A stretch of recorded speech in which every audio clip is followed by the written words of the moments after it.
The call came in, the clock was ticking. Could I deliver a professional string arrangement in under 1 hour? Let me take you behind the scenes of one of the most intense but surprisingly rewarding string sessions I've ever done. Hey, I'm Harley, and on this channel I'm going to be exploring how you can create music that emotionally connects with your listeners. My goal is to help you as an artist or producer level up your craft and support a career doing what you love. So let me set the stage for you. A while back I got a call from my good friend and producer, Alyssa Wilkins. Alyssa is an incredible producer and honestly one of the best collaborators I've ever gotten to work with. Like at this point, half of the gear in both of our studios is either stuff we've traded or convinced each other to buy. Anyway, Alyssa was producing a track for the artist Julian Daniel, and they needed strings. But here's the kicker. They needed them within the next hour. That kind of deadline is no joke, but the thing is, I really love a good challenge. So I said yes, and I got to work. So in this video, I'm going to show you how I turned that seemingly impossible deadline into a string arrangement that got the song where it needed to go. By the end of this video, you'll be able to see how embracing constraints can unlock new levels of creativity in your work. We're going to jump into the DAW in a second, but before that, I want to give you a little more context. Come with me. Alyssa and I have been collaborating for years, and one of the things I really love about working with them is how they push me to think differently about my work. This time was no exception. The song they were working on with Julian, Northern Lights, didn't have much instrumentation. When I got it, it was basically vocal and guitar, and the plan was to just take it from vocal and guitar to vocal, guitar, and strings. My job was to bring more energy and movement to the track without overcomplicating it and stepping on the delicacy of what they had created. It sounds simple, but it's kind of a tall order. So here's what made this project different. First thing is I had about 45 minutes to pull this off. Second, the arrangement had to be subtle but powerful, just cello and guitar. The third thing is I had no time for second guessing my decisions or for getting revisions back from them. So it kind of had to be perfect the first try. It was one of those moments where I had to rely entirely on experience and instinct. And honestly, it was kind of terrifying and exhilarating at the same time. So let's jump into the DAW and check the session out. All right, so given everything I just said, you'll probably know this intuitively, but simplicity was my friend on this one. So let's start by checking out this entrance on verse 2. Barely doing anything. So at this point in the song, I wanted to keep things really minimal. Just 2 cello parts that I doubled up against the guitar. So I'll bring that guitar back in here. It's really just to give it energy and lift to set it apart from verse 1. So if we look at verse 1, it's essentially the same thing happening, and I didn't want it to feel repetitive. So when we bring in those cellos, not even the movement, but just that new tonality gives it a lift. And obviously the strings are way hot right now, so that you can hear what's going on. If you want to hear the full mix, you can go check out the finished song. One of the interesting things about this song is the chorus is very similar to the verse. It's almost indistinguishable. And so I wanted to figure out how to make a little more distinction between them. And so you'll see I've got these choruses mapped out here, chorus 1 and chorus 2. You'll notice that these low parts only come in on those choruses. So I'm going to show you that.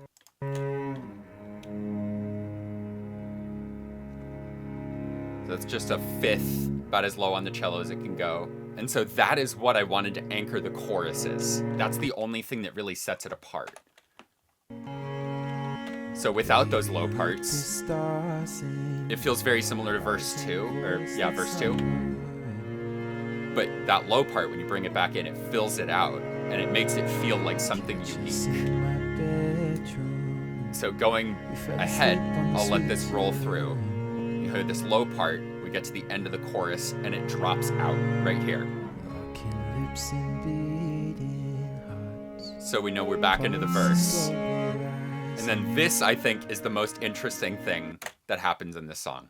And Alyssa actually told me, they mentioned in their video. Probably my favorite moment of strings in this song is after the lyric, pulse is slowly rising. I truly wasn't sure how I felt about it at first. It took me a couple listens to be really sold, but Harley nailed this. But it ended up being their favorite part of the song, which I'm really proud about. Those are the things that I love hearing. That someone was like, I feel like this ruined it, and then they realize after a third listen that it makes it. But what I'm doing here steps outside of the textural, just the vibe arrangement, and steps into one of my favorite techniques called prosody. In music, prosody is the idea that one element mimics or mirrors another. I'm probably going to have some music nerd jump down my throat for a bad description, but that's essentially how I think about it. What I wanted to do here is take a lyric that stood out to me and highlight it in the string arrangement. So I'm going to show you that lyric here. Locking lips and beating hearts. Locking lips and beating hearts. Pulses slowly rising. Okay, so beating hearts, pulses rising. Take a moment, picture that. You know what that feels like. It's a little fluttery, it's a little like on edge. So what I wanted to do there was figure out how to introduce that idea on the cello. And so I have these 4 parts up top that kind of swell and feel a little fluttery. Locking lips and beating hearts. You got butterflies in your stomach, your heart's palpitating. So that's kind of what that feeling sounded like to me. And so in context, I'll show you just Julian's parts, Julian and Alyssa's parts with that. Pulse is slowly rising.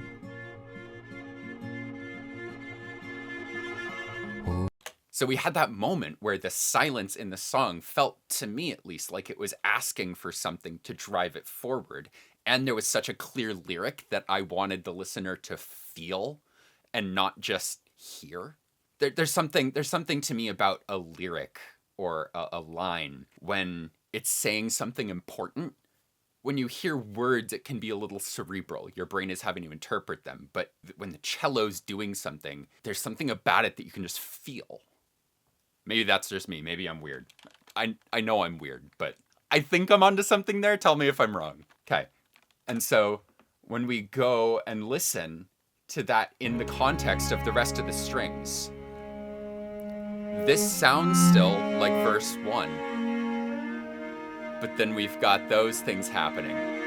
Oh, and I forgot about that moment. Oh my gosh. How did I forget about that? That lift, pulses slowly rising. So in combination,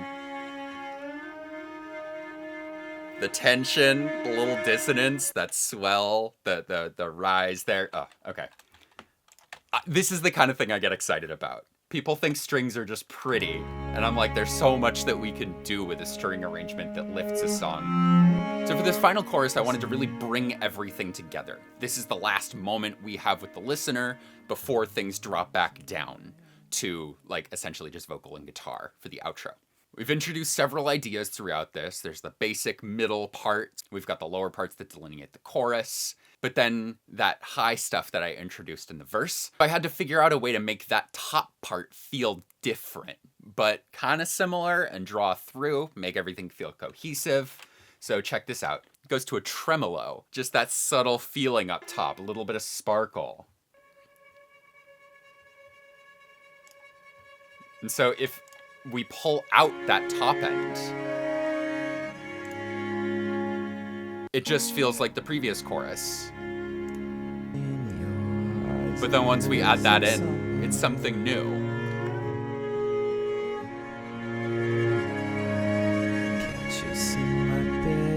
Now, considering I just had 45 minutes, I'm pretty happy with how this turned out.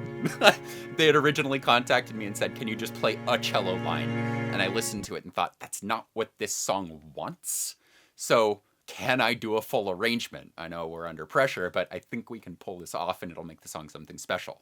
So considering that this was done in 45 minutes, I'm pretty excited about how it turned out. If I had had more time, I'm sure that I would have approached it differently. I think that the constraints actually made something pretty interesting here and kind of unique and special and quirky. And because I had so much time pressure, I had to rely on things like the symmetry. So if you look at this overall arrangement, you see how kind of blocky it is. You've got this section here that is just that simple intro, and it's mirrored here. And I wanted to make it feel differently, so I added this stuff up top. And then same thing here. This chorus feels exactly like this chorus, except it's got the addition of the stuff up top. To me, that's slightly lazy in terms of how to approach an arrangement, but it turned out cool. So it makes me wonder if my assumptions of laziness are even correct. I don't know. It's fun. I love having constraints like this. And then one of the craziest parts for me about this work that I do is getting to hear the final mix. I never quite know what to expect because I have my vision of how the things I recorded sit in the final production. It's not always the same as the producer or the mixing engineer. That's just how this goes. But when I heard this final mix, I was floored because what happened was I was pushed way forward, almost farther forward in the mix than I had originally intended. That's a rare experience for me, but it's a really fun one. And when I was thinking about why that happened, it made sense. The cellos, this string arrangement, becomes its own character in this song. It was kind of surprising to me to hear in context how much the simplicity of this arrangement added to the overall emotional feel of this song. It was kind of a good reminder for me that sometimes less actually is more. This experience also really reinforced something for me that I've known for a long time, but working with great collaborators makes all the difference. Alyssa and Julian called me up and said, "Hey, we need your help, do your thing." And that trust actually makes a difference in the final result. So what's the takeaway here? If there's one thing I hope you get from this video, it's that constraints aren't your enemy. They're actually your secret weapon. Tight deadlines, limited resources, or unconventional requests can force you to think outside the box and make decisions you might not have made otherwise. So here's a few tips for embracing constraints in your own work. First one is set self-imposed deadlines. It's not every day you're going to have someone asking you to deliver something in the next hour. But even if you don't have that external pressure, you can set deadlines for yourself. Just try giving yourself a time limit and see what you can create. Second might not be so obvious, but it's focus on relationships. None of this would have happened if I hadn't gotten that call from Alyssa. I wouldn't have gotten that call from Alyssa if we hadn't already been good friends. So really take the time and invest in those relationships. Collaborating with people who inspire you will always push you to do your best work. And 3, use techniques like prosody. I know I'm a huge nerd for this kind of stuff, but finding those little moments musically in your arrangements, that's what can take a song from good to great and really make your listener connect with the story that you're trying to tell. So if you've ever worked under a tight deadline, I would love to hear about it. What did you create? How did the pressure impact your process, for better or worse? Drop a comment below and together we can appease the YouTube gods and actually have a conversation and not make this as much of a parasocial relationship. I'm excited to hear your stories. Also, if you want to hear more about the production process behind this track, go check out Alyssa Wilkins' video right here where they break down their approach. Finally, if you're looking for a string arrangement on a song that you're working on, please reach out. That felt desperate. This isn't desperate. I'm not desperate. It would be super fun to hear what you're working on, and I'd love to collaborate. So until next time, keep making music, keep experimenting, and remember, sometimes your best work happens under pressure. I'll see you in the next video.